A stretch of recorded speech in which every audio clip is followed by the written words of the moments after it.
Shalom saudara, saya mengajak kita membaca dua bagian firman Tuhan yang tadi sudah kita bacakan di dalam pembacaan responsoria. Yang pertama dalam surat Efesus pasal yang ke-5, Efesus pasal yang ke-5 ayat yang ke-22 sampai ayat yang ke-25. Efesus pasal yang ke-5 ayat yang ke-22 sampai ayat yang ke-25. Demikian bunyi firman Tuhan. Hai istri, tunduklah kepada suamimu seperti kepada Tuhan. Karena suami adalah kepala istri, sama seperti Kristus adalah kepala jemaat.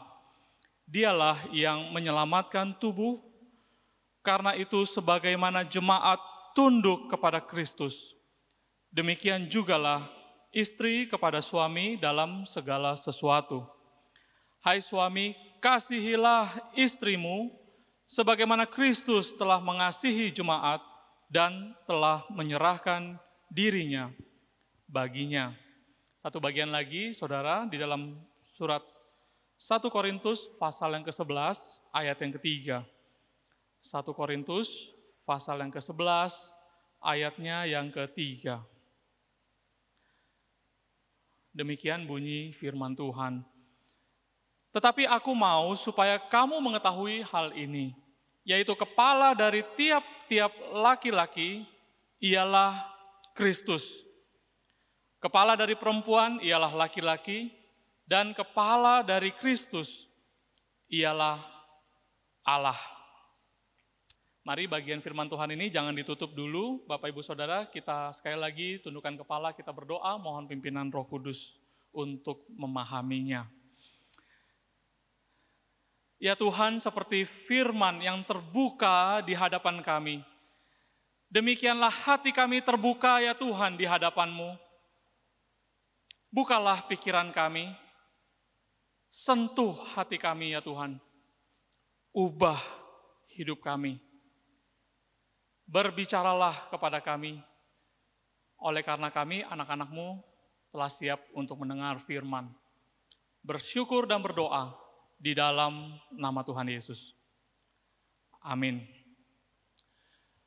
Saudara sekalian kasih Tuhan, hari ini keluarga menjadi isu global, isu yang telah menjadi perhatian di seluruh dunia. Saudara, saya kira tidak pernah dalam sejarah umat manusia, tantangan yang dihadapi oleh seluruh keluarga di seluruh dunia begitu hebatnya. Secara khusus pada saat pandemi itu mencapai puncaknya. Dan ini saudara tidak terhindarkan juga terjadi bagi keluarga-keluarga Kristen. Saya merangkum paling tidak ada 3 tantangan besar yang dihadapi oleh keluarga di seluruh dunia hari ini. Yang pertama adalah pernikahan sesama jenis atau LGBTQ. Yang kedua, saudara, adalah perselingkuhan. Dan yang ketiga adalah perceraian. Saudara, 3 hal ini hari ini merongrong sistem berumah tangga dan berkeluarga di seluruh dunia. Kalau dulu kita bicara LGBT, saudara, itu sepertinya jauh di sana.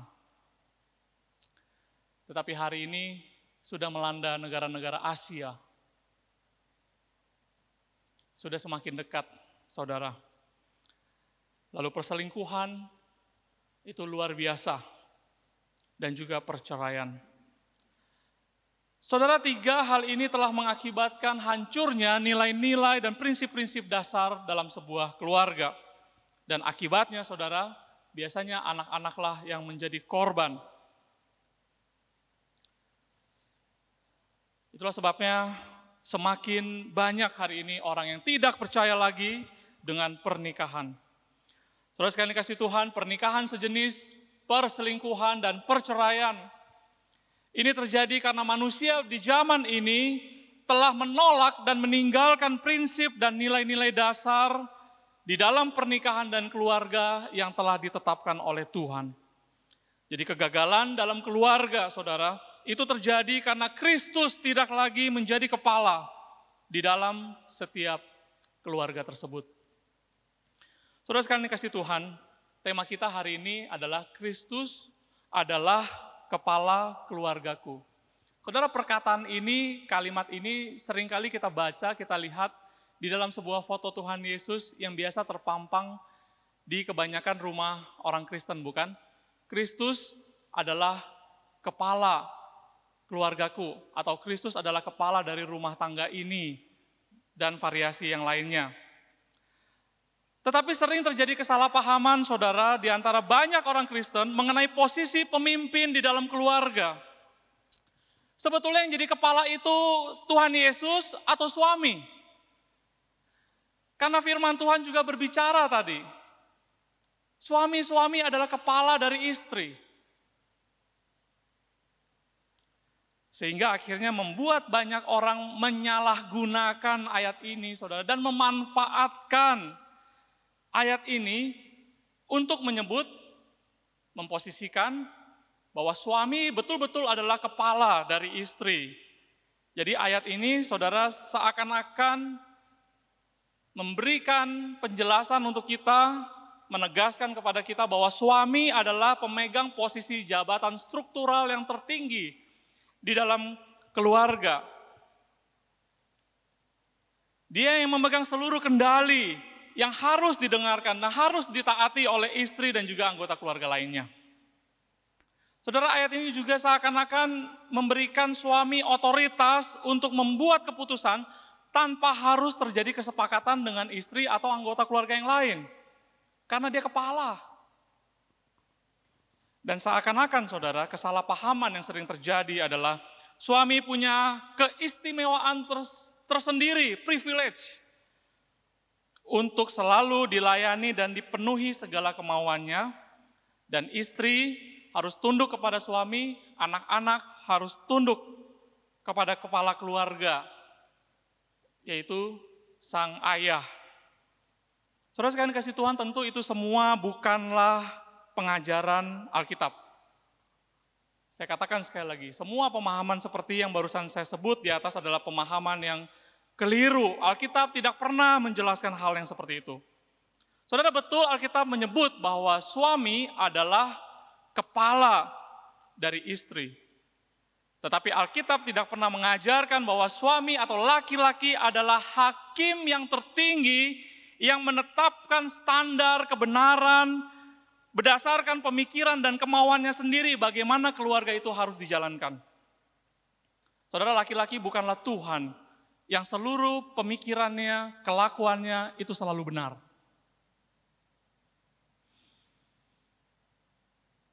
Saudara sekalian dikasihi Tuhan, ketika Paulus menjelaskan di dalam Efesus pasal yang kelima ayat yang ke-23 dan mengatakan bahwa suami adalah kepala dari istri, maka pertanyaannya sekarang dalam pengertian apa kita bisa memahami hal ini. Mari kita perhatikan baik-baik, saudara. Efesus pasal yang kelima ayat yang ke-23 tadi. Karena suami adalah kepala istri, sama seperti Kristus adalah kepala jemaat, dialah yang menyelamatkan tubuh. Ayat yang ke-25. Hai suami, kasihilah istrimu sebagaimana Kristus telah mengasihi jemaat dan telah menyerahkan dirinya baginya. Saudara, jelas sekali Alkitab tidak pernah mengajarkan suami menjadi kepala dari istri dalam hal kedudukan, otoritas, kuasa, dan lain sebagainya. Suami menjadi kepala dari istri itu dalam hal mengasihi, saudara. Sama seperti Kristus yang adalah kepala jemaat. Dia memerintah jemaat dengan kasihnya.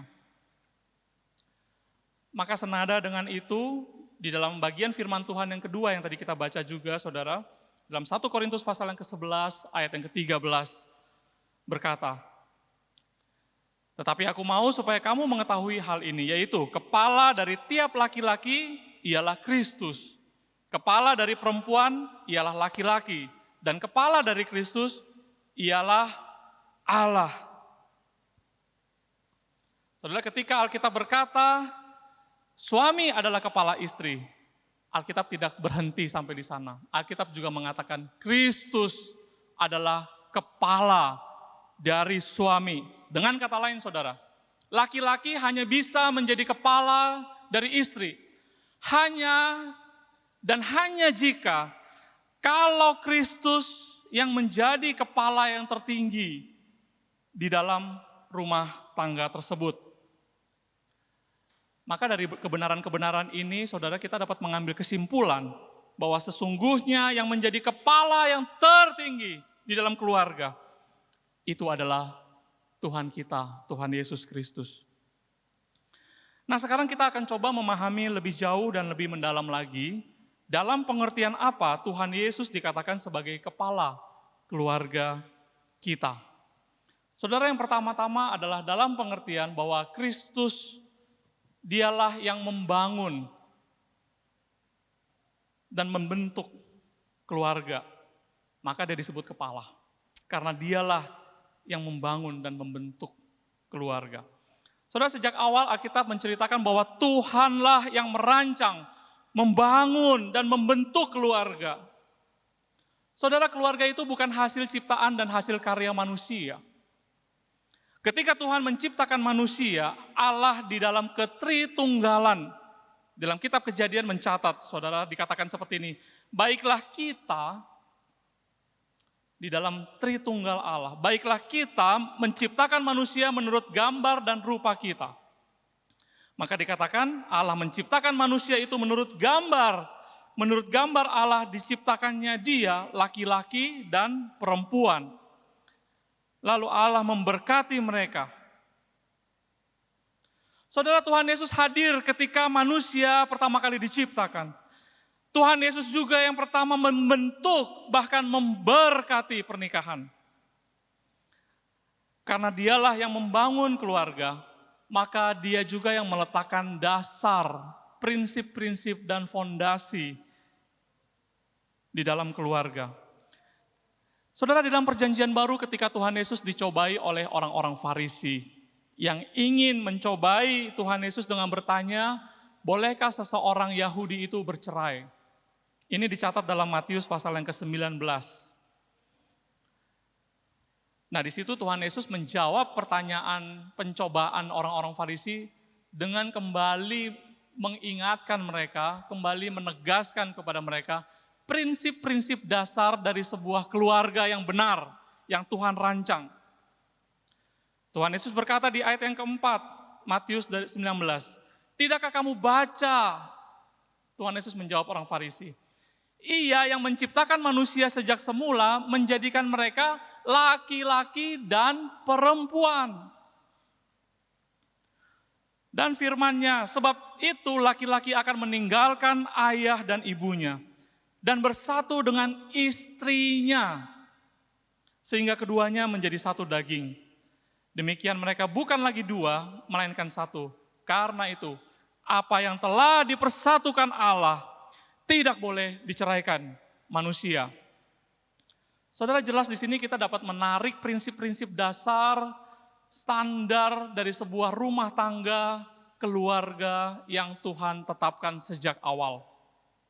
Yaitu, yang pertama saudara, dikatakan, tidakkah kamu baca bahwa Ia yang menciptakan manusia sejak semula dijadikan laki-laki dan perempuan? Saudara, itu prinsip pertama dalam rumah tangga Kristen. Sebuah rumah tangga itu terdiri dari satu laki-laki dan satu perempuan, saudara. Tidak ada pernikahan sesama jenis di sini. Yang kedua, sebab itu dikatakan laki-laki akan meninggalkan ayah ibunya dan bersatu dengan istrinya. Dan kata istrinya itu berbentuk tunggal, saudara. Kalau kita melihat kata di dalam bahasa Inggris atau di bahasa Yunani atau bahasa aslinya, saudara, kita bisa melihat satu kata itu dia berbentuk tunggal, jamak, tapi ini istrinya. Itu satu. Ini prinsip kedua dalam pernikahan yang Tuhan rancang. Sebuah keluarga dan rumah tangga terdiri dari satu suami dan satu istri.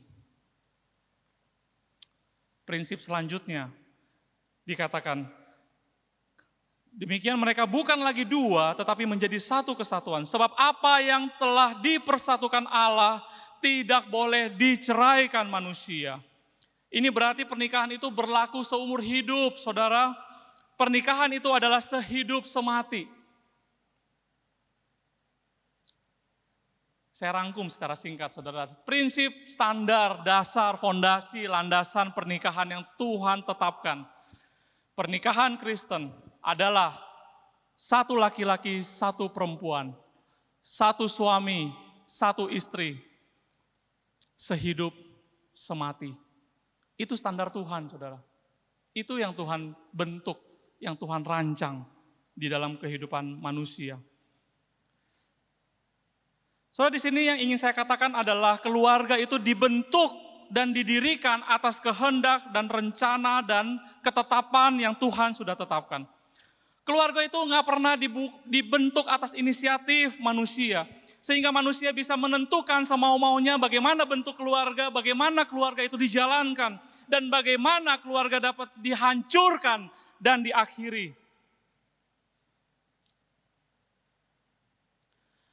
Jika kita menempatkan Kristus sebagai kepala keluarga yang telah membentuk dan membangun keluarga kita, apakah kita akan bertindak semau-mau kita untuk merusak segala apa yang Tuhan sudah berkati? Saudara, Kristus adalah kepala keluarga kita. Karena Dia yang membentuk, Dia yang merancang keluarga kita. Dia yang memberkati keluarga kita. Kalau Kristus adalah kepala keluarga kita, maka saudara, mari kita jalani sesuai dengan standarnya Tuhan.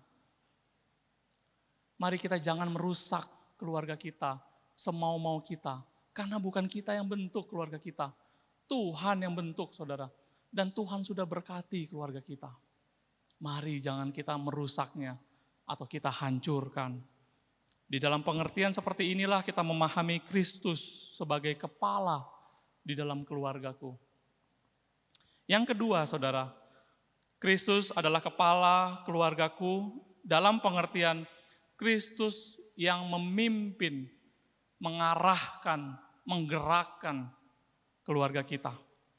Saudara, kepala adalah pemimpin yang mengarahkan pengikut-pengikutnya atau yang dipimpinnya, sehingga yang dipimpinnya itu tahu apa yang harus mereka lakukan.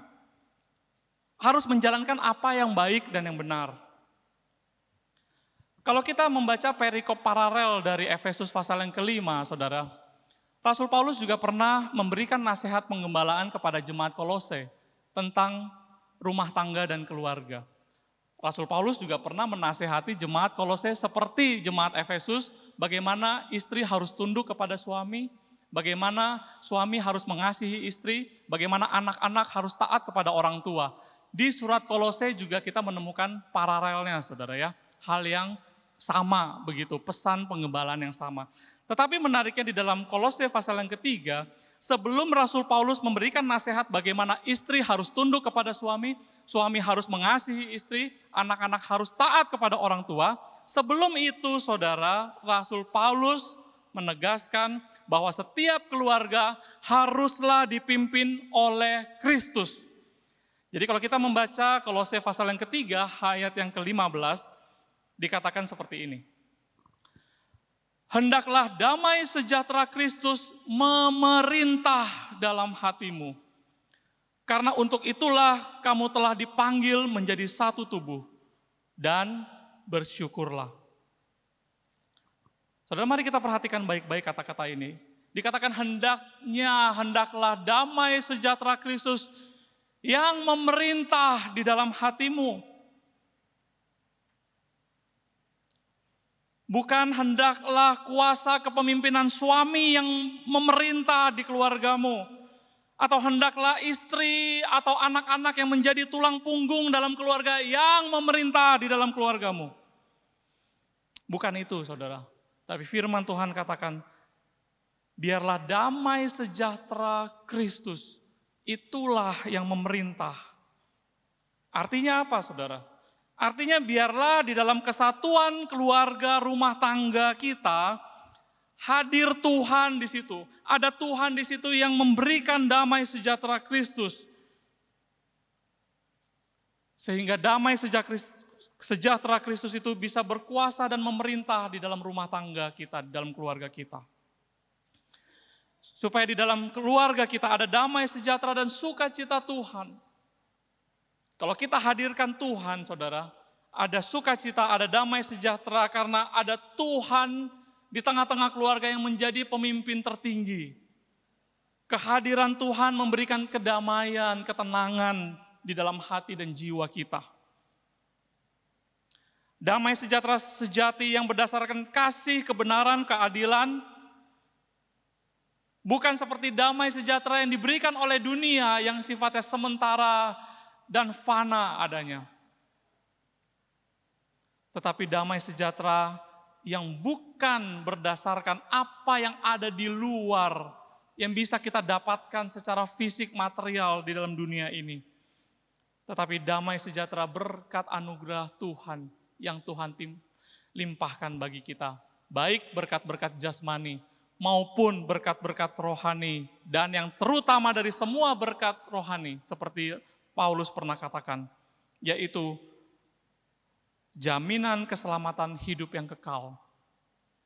Kalau itu ada di dalam setiap keluarga kita, maka damai sejahtera Kristus akan memerintah di dalam hati kita. Biarlah damai sejahtera inilah yang memerintah di dalam keluarga kita. Karena Kristuslah yang adalah kepala keluarga kita. Nah sekarang pertanyaannya bagaimana caranya agar damai sejahtera Kristus dapat memerintah di dalam keluarga kita? Kita akan membaca ayat setelahnya. Kolose pasal 3 ayat 16 dikatakan, hendaklah perkataan Kristus diam dengan segala kekayaannya di antara kamu. Sehingga kamu dengan segala hikmat mengajar dan menegur seorang akan yang lain. Dan sambil menyanyikan mazmur dan puji-pujian dan nyanyian rohani, kamu mengucap syukur kepada Allah di dalam hatimu. Saudara, setiap rumah tangga Kristen harus dipimpin oleh perkataan-perkataan, pengajaran-pengajaran dari Tuhan Yesus. Setiap keluarga harus dipimpin oleh kebenaran firman Tuhan, saudara. Maka Alkitab ini menjadi buku panduan, ini menjadi standar, fondasi yang penting bagi setiap rumah tangga. Itulah sebabnya setiap keluarga yang mau diberkati, yang menikah di gereja ini, saudara, maka akan diberikan Alkitab dari gereja kepada keluarga yang dinikahkan. Saudara, itu bukan cuma souvenir loh, hadiah yang diberikan gereja ini, Alkitab. Kadang-kadang ada Alkitab yang diberikan gereja itu karena terlalu bagus, ya nggak pernah dibuka, dipajang aja, disimpan di gudang. Saudara, Alkitab diberikan dengan tujuan supaya Kristus hadir di dalam setiap rumah tangga, agar Tuhan yang memimpin memberikan arah tujuan, Kristus yang mempersatukan keluarga, Kristus yang menggerakkan anggota-anggota keluarga untuk melakukan hal-hal yang benar. Firman Tuhan yang dibaca, direnungkan, sehingga seluruh anggota keluarga tahu bagiannya masing-masing. Suami tahu apa tugas dan tanggung jawabnya di dalam keluarga. Istri tahu apa bagiannya, tugas tanggung jawabnya di dalam keluarga. Anak-anak tahu apa yang wajib dilakukan anak-anak dan tugas tanggung jawabnya di dalam keluarga.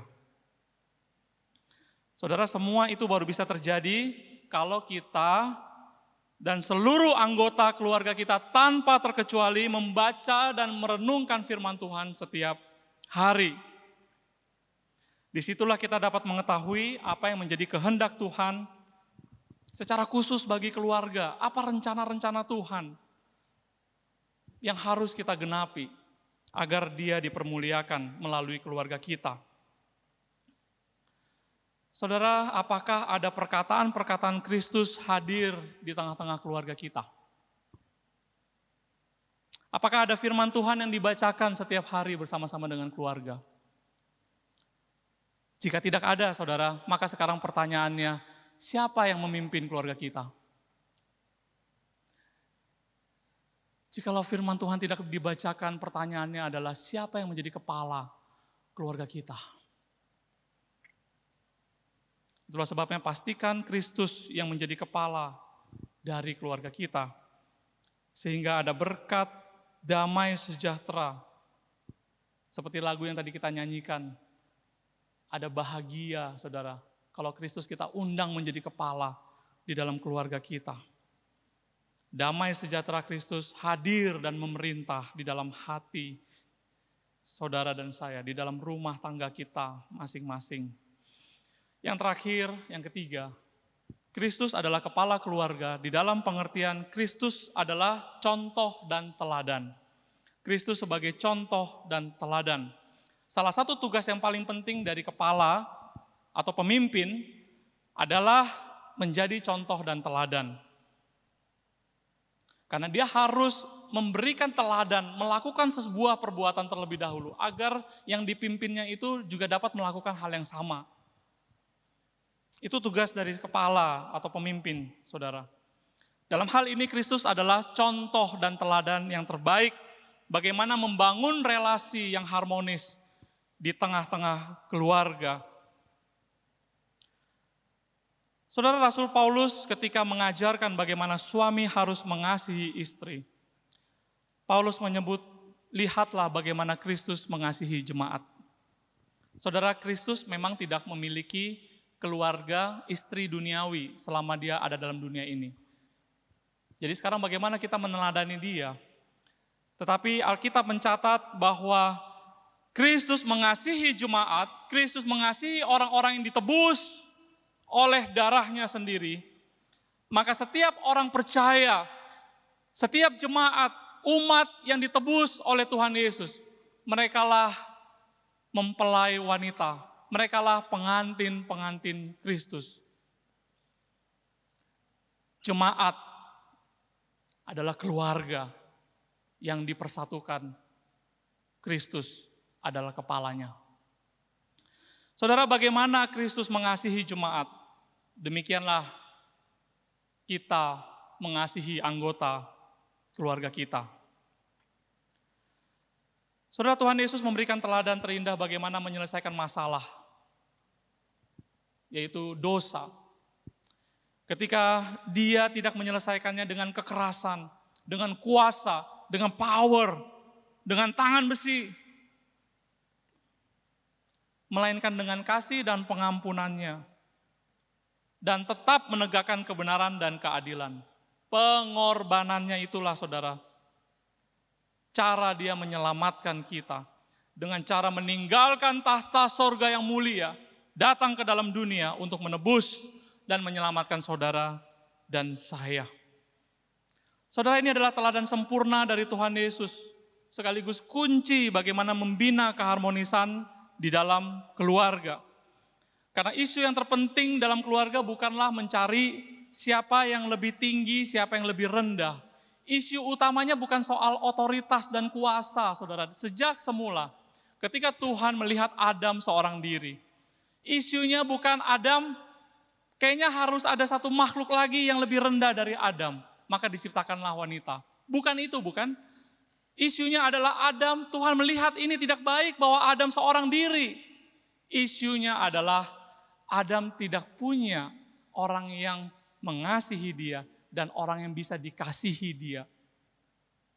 Itu adalah relasi, saudara. Maka di dalam keluarga kita berhenti hari ini untuk mencari siapa yang lebih berotoritas di dalam keluarga. Tetapi sebaliknya kita berlomba untuk meneladani Tuhan Yesus. Siapa yang lebih banyak mengasihi. Saudara, bukan yang terpenting itu mencari yang paling tinggi. Firman Tuhan berkata, sebab barang siapa meninggikan diri, dia akan direndahkan.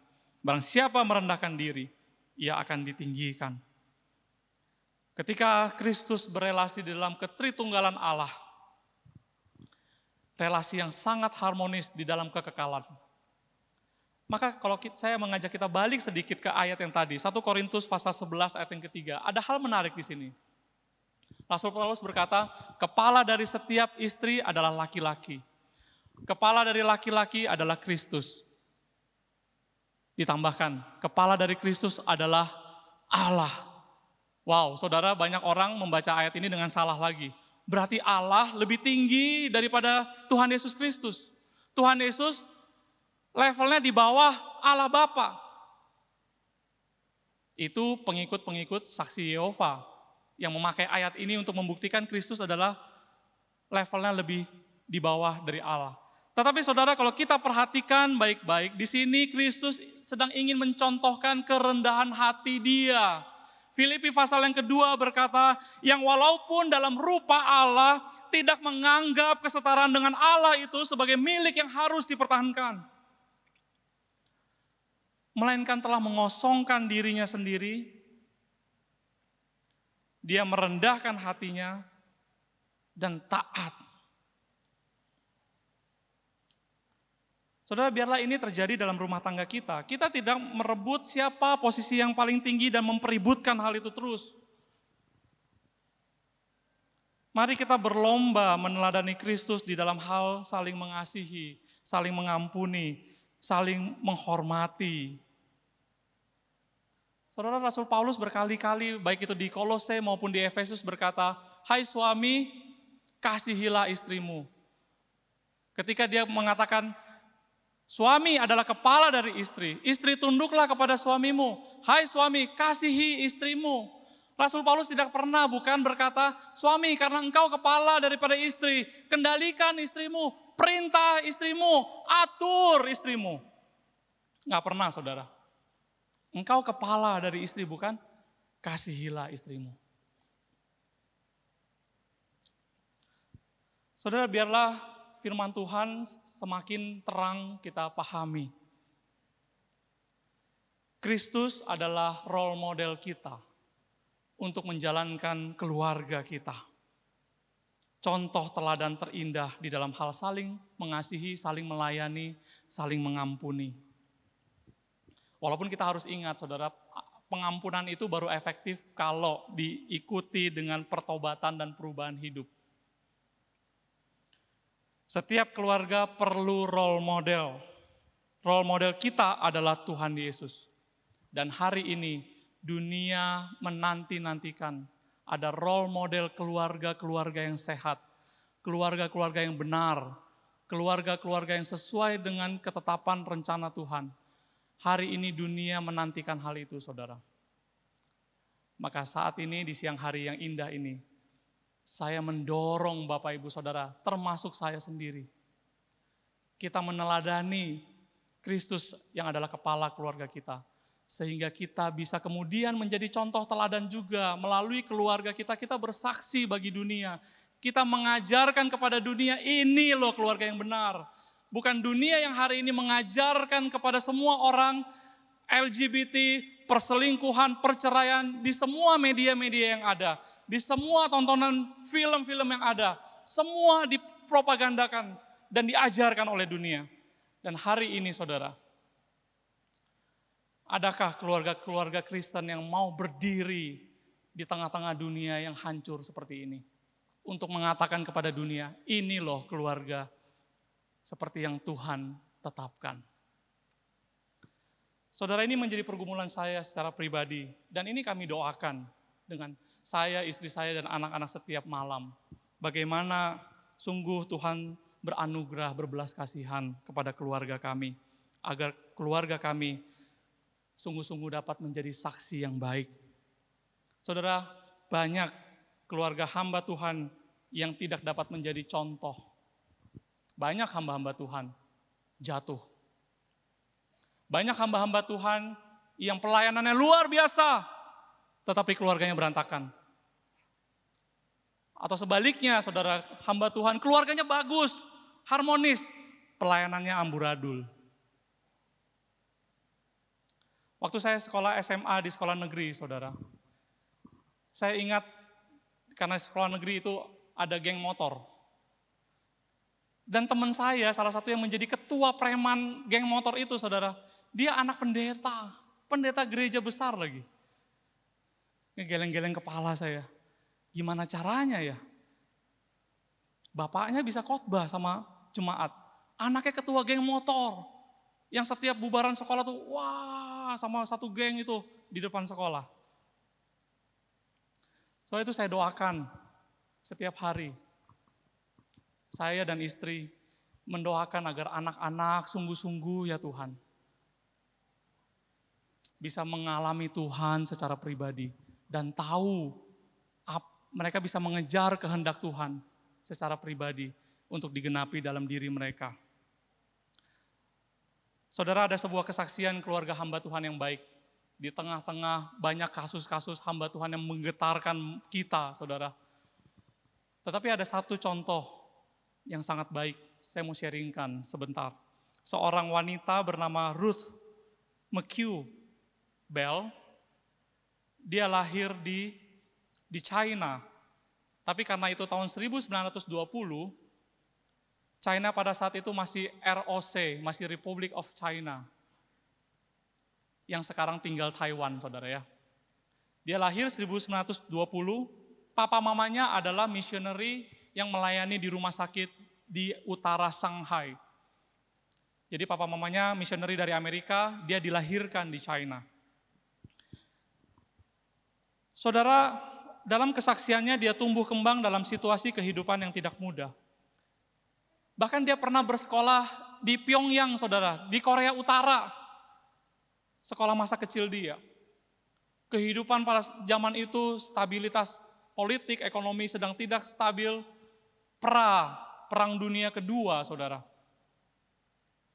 Tetapi di tengah-tengah situasi dunia yang seperti itu, di dalam kesaksiannya dia katakan, bagaimana papa dan mamanya sebagai missionary medis di Shanghai, di tengah-tengah kesibukan melayani sebagai dokter dan menolong orang-orang China, papa mama masih bisa meluangkan waktu untuk keluarga.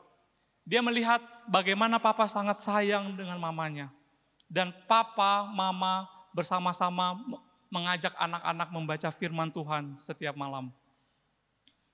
Dan mendiskusikan rencana besar Tuhan bagi mereka pada masa yang mendatang. Saudara, ketika kuliah, dia kembali ke Amerika Serikat. Dan dia melanjutkan studi teologi di Wheaton College. Di sana dia bertemu dengan Billy Graham. Setelah lulus kuliah teologi, Ruth dan Billy Graham menikah. Ruth ini ternyata adalah istri dari Billy Graham. Di dalam pernikahan Billy Graham memiliki 5 orang anak. Dan lebih dari 15, kalau nggak salah 16 cucu. Dan dia meneruskan teladan dari orang tuanya, saudara. Bagaimana membangun keluarga Kristen yang sehat, yang kuat dan bahagia. Dan bagaimana juga melalui Ruth mendukung pelayanan suami. Sehingga Billy Graham hari ini kita kenal sebagai seorang penginjil terbesar abad 20 di seluruh dunia ini, saudara. Di tengah-tengah kesibukannya Billy Graham mengadakan KKR, rally doa di seluruh dunia, saudara. Melayani jutaan orang, membawa banyak orang kepada Tuhan Yesus. Ada seorang yang bernama Ruth yang mendukungnya. Dan saudara lihat, biasa pengkhotbah besar bagaimana keluarganya. Anak-anak Billy Graham hari ini semua aktif melayani Tuhan. 2 dari 5 anaknya itu melanjutkan pelayanan penginjilan dari Billy Graham pada foundation yang dimiliki mereka. Saudara, ini merupakan sebuah contoh kesaksian hidup yang baik, khususnya bagi kami sebagai hamba-hamba Tuhan. Hari ini semakin minim role model yang menjadi contoh teladan bagi dunia. Saudara, saya percaya kalau kita menjadikan Kristus sebagai kepala di dalam keluarga kita yang paling tinggi, Kristus adalah pemimpin tertinggi dalam keluarga kita. Maka saya percaya, saudara, keluarga kita akan menjadi keluarga yang sungguh-sungguh diberkati Tuhan. Keluarga yang menghadirkan surga di dalam dunia ini. Keluarga yang membawa kebahagiaan bagi kita. Itulah harapan saya, saudara. Itulah doa saya bagi setiap keluarga jemaat GMI Immanuel. Jadikanlah Tuhan Yesus sebagai kepala tertinggi di dalam keluarga kita. Apakah kita sudah menjadikan Dia menjadi kepala yang tertinggi? Adakah kita sudah menjadikan Kristus sebagai standar yang tertinggi dalam keluarga kita? Adakah kita membaca firman Tuhan dan membiarkan Kristus yang memimpin kehidupan kita? Sudahkah keluarga kita menjadi contoh teladan bagi dunia ini? Mari kita jawab pertanyaan-pertanyaan ini kepada Tuhan masing-masing, saudara. Kita berdoa.